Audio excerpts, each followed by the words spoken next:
November 3rd, 1944, Hürtgen Forest, Germany. You crouch in a muddy foxhole as artillery screams overhead, and every soldier around you knows one absolute truth. In war, marksmanship is survival. The man who cannot shoot straight cannot protect his brothers. He cannot hold a position. He cannot be trusted when the enemy appears through the smoke and the screaming begins. From the first day of basic training to the final minutes before combat, this rule is drilled into every infantryman's mind. Your rifle is your life, and if you cannot master it, you will die, and worse, you will take good men with you. The army does not send weak shooters to the front. They wash them out. They reassign them. They keep them far from the fighting, because one man who cannot aim is a liability that costs lives. This was the standard. This was the code. But in the autumn of 1944, in the deadliest forest in Europe, one shaking rifleman was about to shatter that rule, with a single bullet that should never have found its mark. Daniel Mercer grew up in rural Pennsylvania, the son of a factory worker who never owned a gun. While other boys spent summers hunting deer and shooting targets, Mercer worked his father's vegetable stand, saving money for college. He had never fired a rifle before the day the draft notice arrived in the summer of 1943. He was 19 years old, thin, soft-spoken, the kind of boy who read books on the train and wrote letters to his mother every Sunday. Basic training at Fort Benning nearly broke him. On the rifle range, his hands shook. His breathing was wrong. His trigger pull was jerky and unpredictable. While other recruits clustered their shots tight on the target, Mercer's rounds scattered across the dirt berm, missing by feet. His drill instructor stood behind him, arms crossed, shaking his head. "Mercer, you couldn't hit a barn door if you were inside the barn." The platoon laughed. The nickname stuck. Barn Door Mercer. He failed his first marksmanship test, then his second. On his third attempt, he barely scraped by with the minimum score, but everyone knew the truth. The instructor had passed him out of pity, not skill. By the time Mercer shipped out to Europe in September 1944, his reputation preceded him. Men avoided partnering with him on patrols. Squad leaders assigned him to rear positions.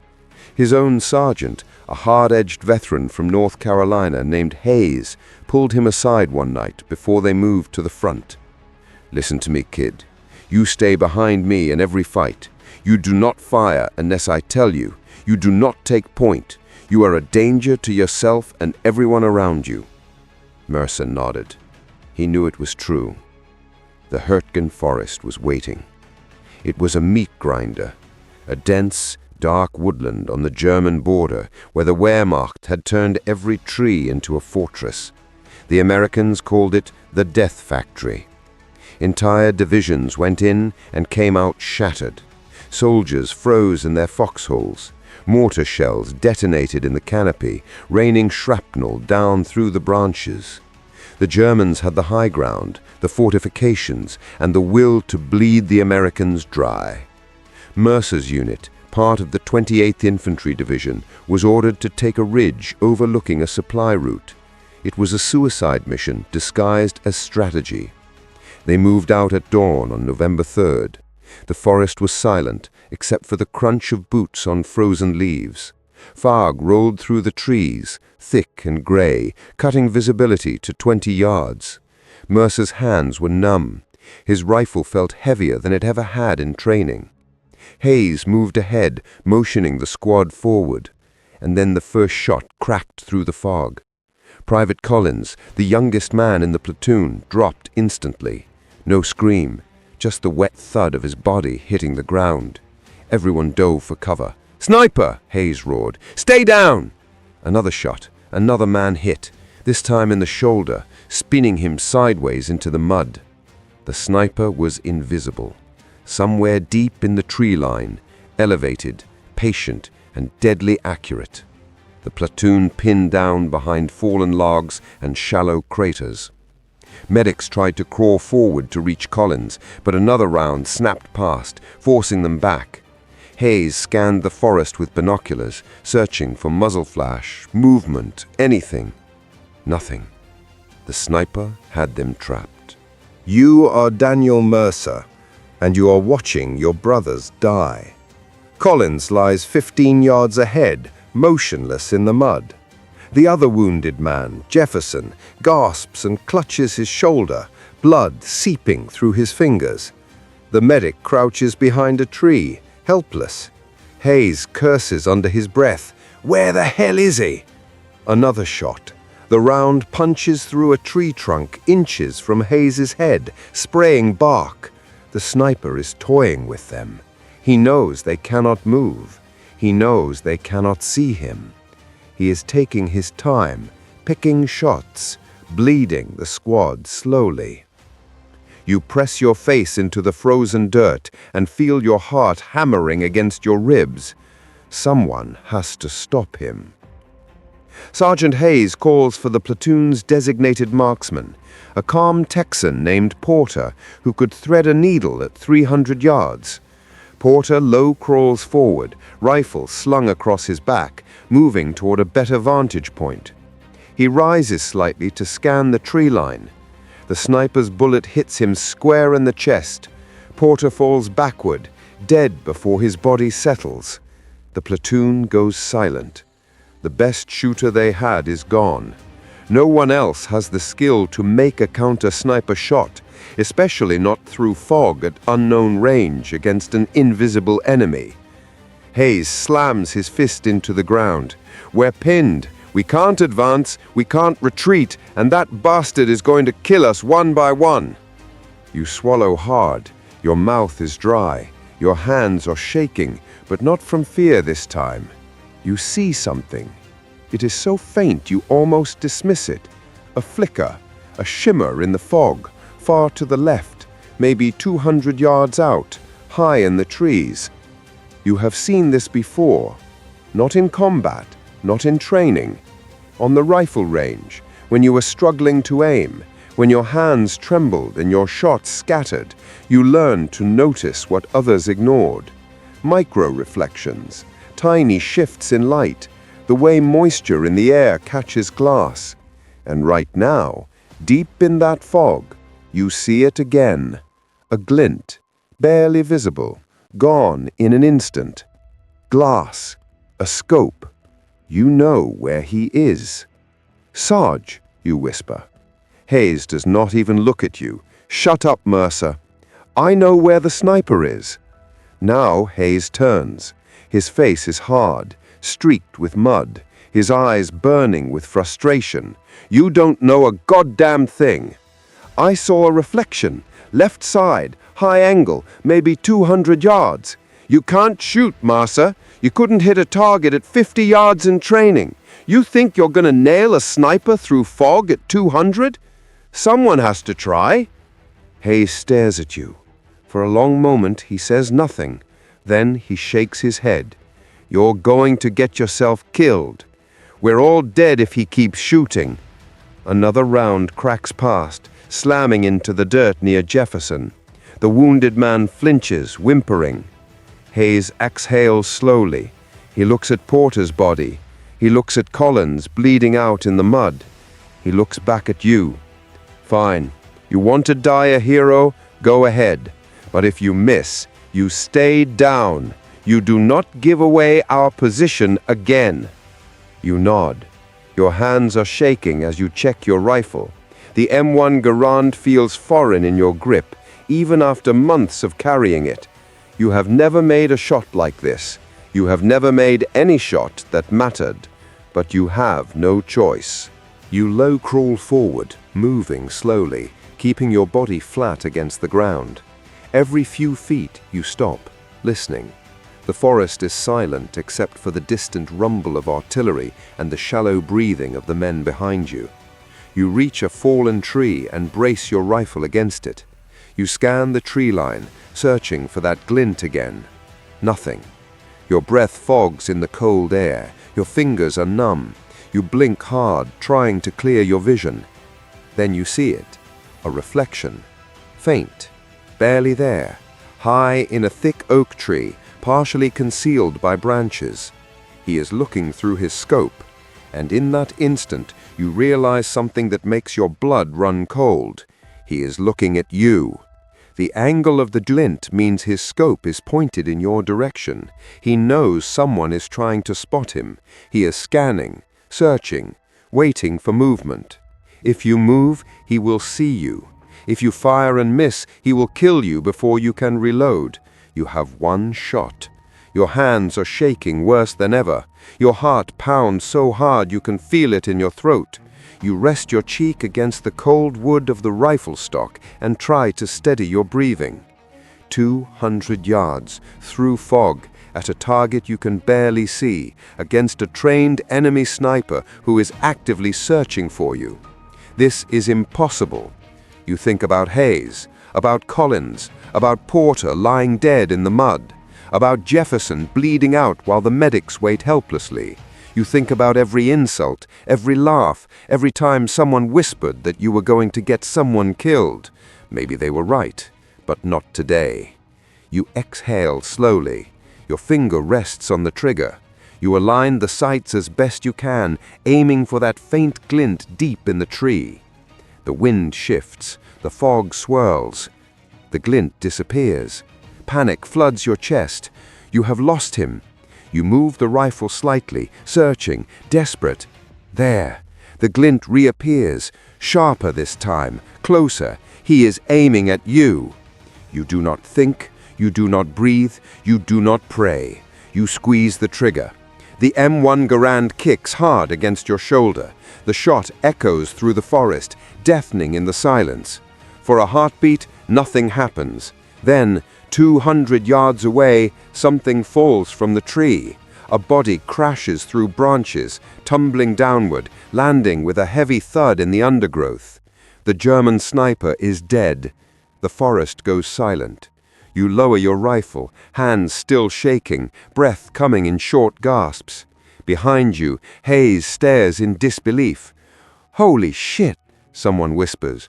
The medics rush forward, dragging Jefferson and Collins back to cover. Hayes moves up beside you, looking through his binoculars at the distant tree line. He lowers them slowly. "Mercer, what the hell did you just do?" You do not answer. You cannot. Your entire body is trembling, adrenaline crashing through you in waves. Hayes grabs your shoulder. You hit him through the scope. Do you understand that? You hit him through the goddamn scope. You do not understand. You fired at a reflection. You fired at a ghost. You fired at something you could barely see, and somehow, impossibly, the bullet found its mark. The squad moves forward cautiously. 2 men reach the base of the oak tree and call back. "He's dead! 1 shot, clean through the optic!" The German sniper lies crumpled in the leaves. His rifle is still clutched in his hands. The scope is shattered, glass fragments embedded in the wound where your bullet punched through the lens and into his skull. It is one of the rarest shots in warfare, a golden BB, the kind of shot that happens once in a million, the kind marksmen train their entire lives hoping to make, the kind snipers tell stories about but never expect to see.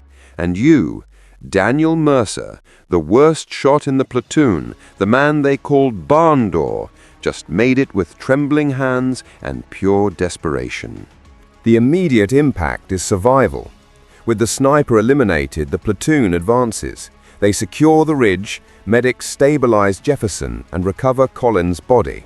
The supply route opens. But the ripple effect goes deeper. Word spreads fast through the 28th Infantry Division. Barn Door Mercer becomes Deadeye Mercer. Men who mocked him now ask him for shooting advice. Hayes, who once kept him in the rear, starts positioning him as Overwatch. 3 days later, a captain from battalion headquarters arrives to interview Mercer about the shot. "Private, I need you to walk me through what happened, step by step." Mercer explains the reflection, the fog, the glint of glass. The captain listens, takes notes, and then asks the question that haunts Mercer. "How did you know to look for that? Most soldiers would have scanned for muzzle flash or movement. Mercer hesitates. I spent so long trying to aim steady that I learned to look for other things, tiny things, details that better shooters don't need to notice. The captain nods slowly. You turned a weakness into a strength. What no one realizes at the time is that Mercer's shot changes training doctrine. After the war, the US Army Marksmanship Unit studies the incident. They analyze how environmental factors, fog, moisture, light reflection, can reveal concealed enemies. They incorporate micro-detail observation into sniper training programs. Mercer's impossible shot becomes a teaching case. But for the men who were there that day in the Hürtgen Forest, the lesson is simpler. Never underestimate the man who has failed 1,000 times. He has learned things the naturally gifted will never know. Mercer is recommended for the Silver Star. The citation reads, "For gallantry in action against an enemy of the United States." He never wears it proudly. Years later, in interviews, he describes the shot as luck and desperation. But Hayes, who survived the war and returned to North Carolina, tells a different story. Mercer saved us, not because he was the best shot, because he was the worst. He had to think differently. He had to see things we missed. That's what made him dangerous. The German sniper Mercer killed that day is later identified as Oberfeldwebel Klaus Richter, a decorated marksman with 43 confirmed kills. His shattered scope is recovered and sent to a military intelligence unit where analysts confirm the trajectory. The bullet entered the front lens, traveled through the optical tube, and exited through Richter's eye socket. A 1 in a million shot, made by a man who was never supposed to make it at all.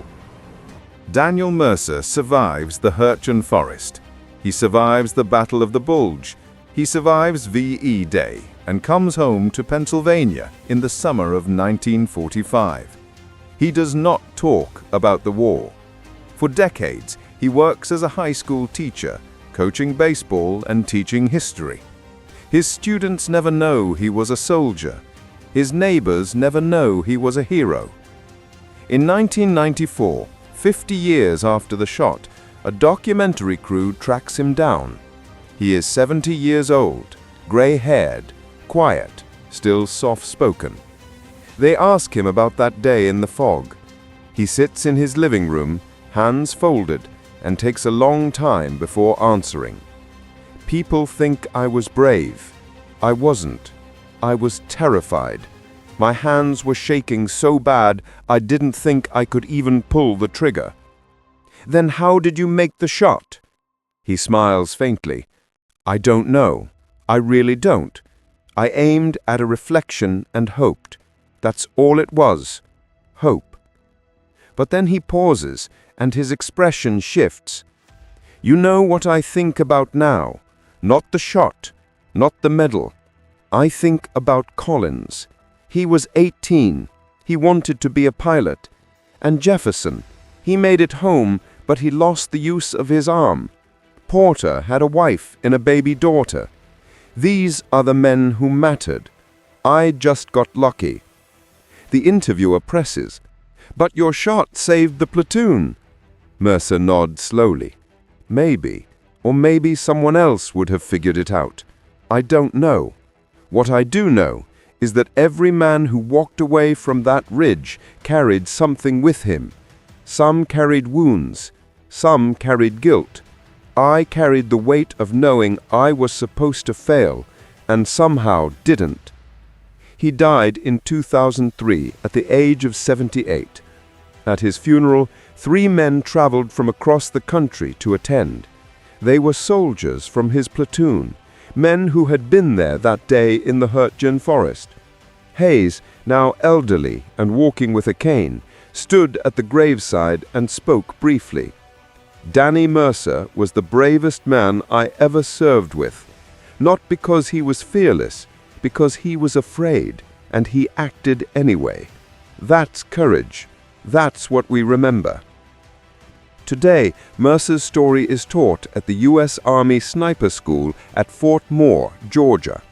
His name appears in the Marksmanship Training Guide as a case study in unconventional observation techniques.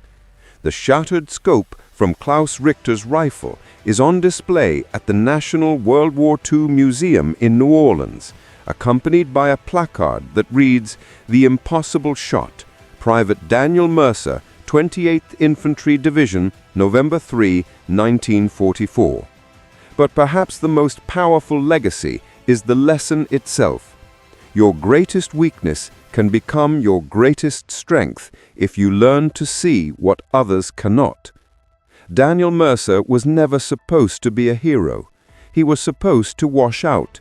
He was supposed to fail.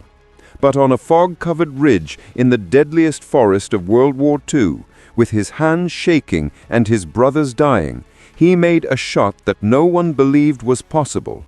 And in doing so, he proved that courage is not the absence of fear. It is acting in spite of it." If this story moved you, please hit the like button. It tells the algorithm this piece of history should not be forgotten. We are dedicated to uncovering the hidden human stories of World War II. If you'd like to join us, subscribe and turn on notifications. And tell us in the comments where you're watching from and whether your family has its own stories from the war. Thank you for helping ensure that Daniel Mercer and the men of the 28th Infantry Division are not lost to time.